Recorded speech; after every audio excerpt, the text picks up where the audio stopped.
जमकर पैसा बहाया, जमकर पैसा लुटाया, वो सामने दिख रहा है।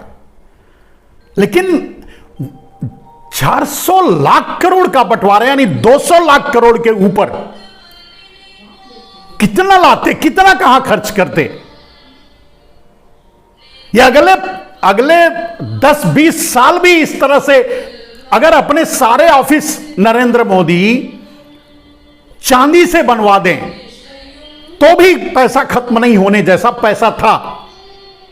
तो इरादा तो इनका यही था कि कैसे अब इसको पैसा लाया जाए, तो चोरों को ट्रांसफर करवाया था।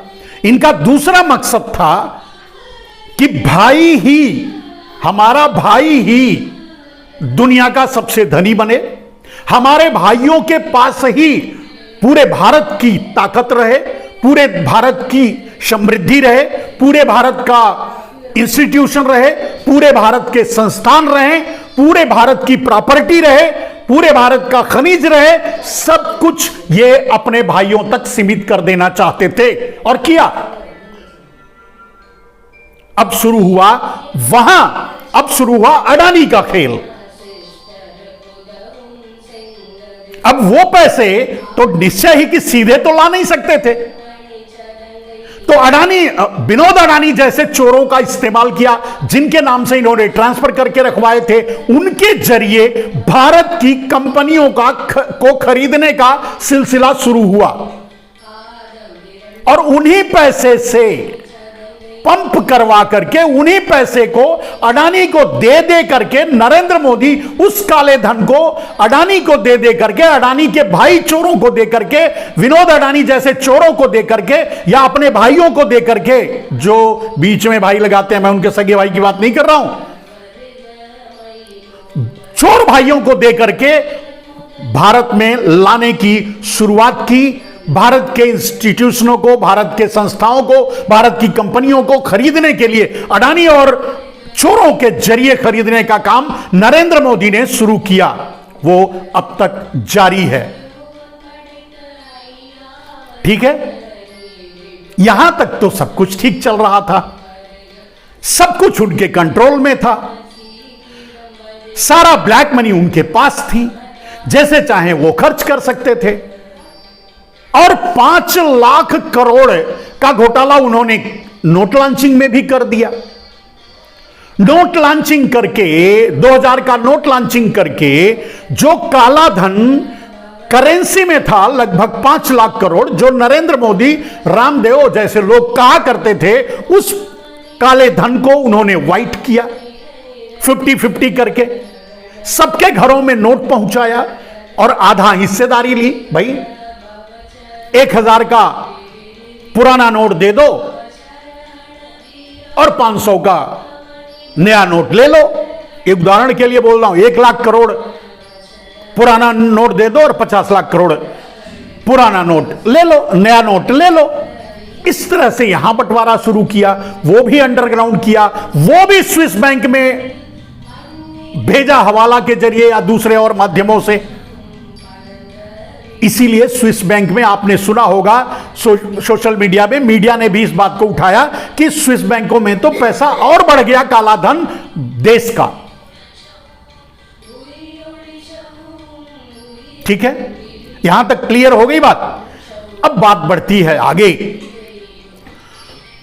नरेंद्र मोदी भारत के पूरे इंस्टीट्यूशन को, बैंकिंग संस्थानों को, सबको निर्देश दे दिया कि आप अडानी को पैसा दीजिए।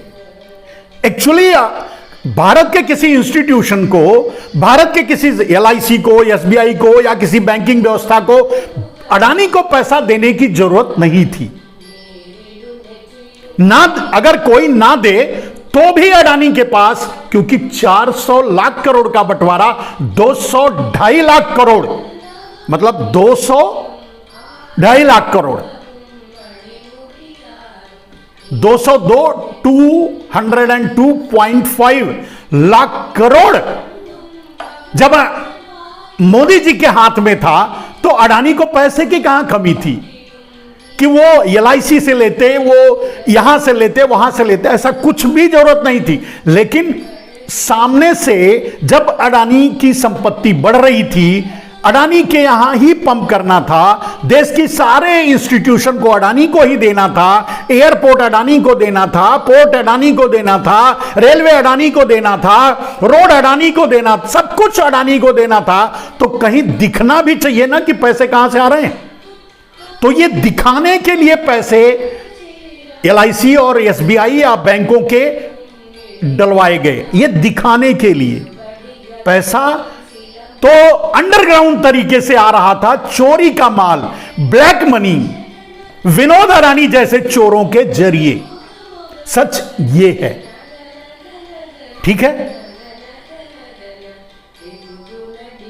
आज भी अगर कुछ कोई ना बोले तो नरेंद्र मोदी इस बात को दबा भी जाएंगे, इस बात को खा भी जाएंगे, क्योंकि नरेंद्र मोदी के पास ब्लैक मनी के रूप में दुनिया के देशों में इतना पैसा जमा करवा रखा है कि उसे अडानी जैसे 10 अडानी को खड़ा कर लेंगे नरेंद्र मोदी।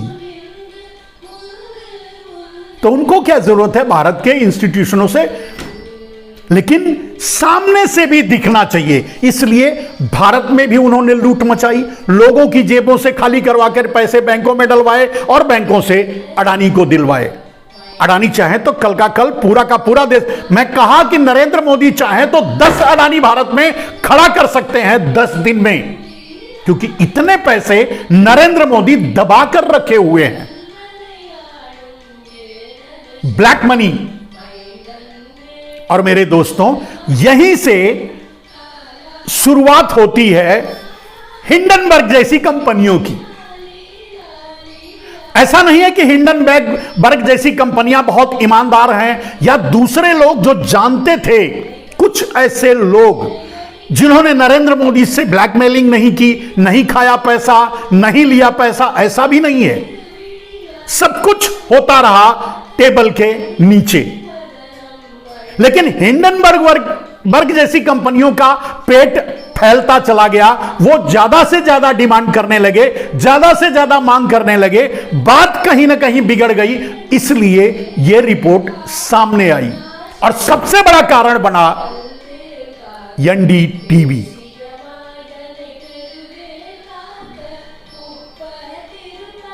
चोर जब मिलकर के आपस में बांटते रहते हैं, खाते रहते हैं ना, जब चोरी का भांडा फोड़ने को होता है ना, कोई ना कोई उसी में से भांडा फोड़ता है, और वही हुआ। हिंडनबर्ग जैसी कंपनियां भी शेयर चाहती थी नरेंद्र मोदी से।